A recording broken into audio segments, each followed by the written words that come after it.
Alright, so let me show you how to create an army of overhead people. So the first thing we do is just create the person. It's really pretty basic. So you can see the person here. It's just made up of a few shapes. So let's do one from scratch. So it's just an oval for the body. And then for the head, what I'm going to do is use the call out bubble. So I've got the bubble here. And then just move this around for the nose. Now if you're doing training for politicians, you might want to opt for a really long nose. But for normal people, you could probably go with a smaller nose and just put that on top of the body. And then the arms are just going to be rounded rectangles. And you can use squares, but I kind of like the rounded corners, and you can, play with the rounding of them. And then the hands are just going to be rounded rectangles as well. But again, you could do whatever you want to. And I kind of tilt them a little so they're not quite straight. But you could also use like an oval for the hand as well. So we'll bring this forward, and that's our arm. Let's tuck that in a little. So we've got our arm here. It doesn't have to be perfect because these are going to be really small anyway. And let's make this a little thinner. So we've got our arm. We can group this, and then we'll copy this over here. Let's move this up, and then we're going to copy this one over here. We're going to flip it. And, oops, where's my flip tool here? We're going to flip it, and we'll send the arms to the back.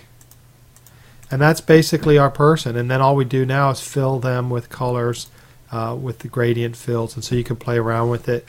If you notice on the gradient fills, let me actually ungroup all of this, make sure everything's separated.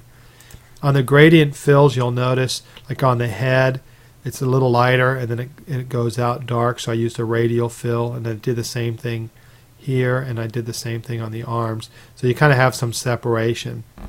So what's nice with PowerPoint is you have this format painter. So I already have this head built. So once you fill the gradient fill on one object, just select it, then go to format painter, double click on it, and then I can apply it to my hands here, and I can do the same thing for the suit. So I can apply it to the suit, and now oops, let me do the head. So that quickly I've got my person done, and then it's just a matter of taking this person and copying it a few times. And so that's what I did here, is I copied the person a few times, and then I just went in and made different clothes colors, and then at this point you don't know if they're male or female. So that's where you can come up with the different hair, and I'll show you how to build the hair real fast. So let's delete these right here. So the way I do the hair is there's a couple ways. One is you can do shapes. So you could just take these shapes here and then move them around so they don't look exactly the same. And then you fill them with black or whatever, and that's what I did on this shape. So this is that shape filled a couple times. You can see it here, and you can see it here as well, and I just dropped a circle on it. Now to create these other shapes, all you have to do is, let's do this here. So I would create a few heads, right?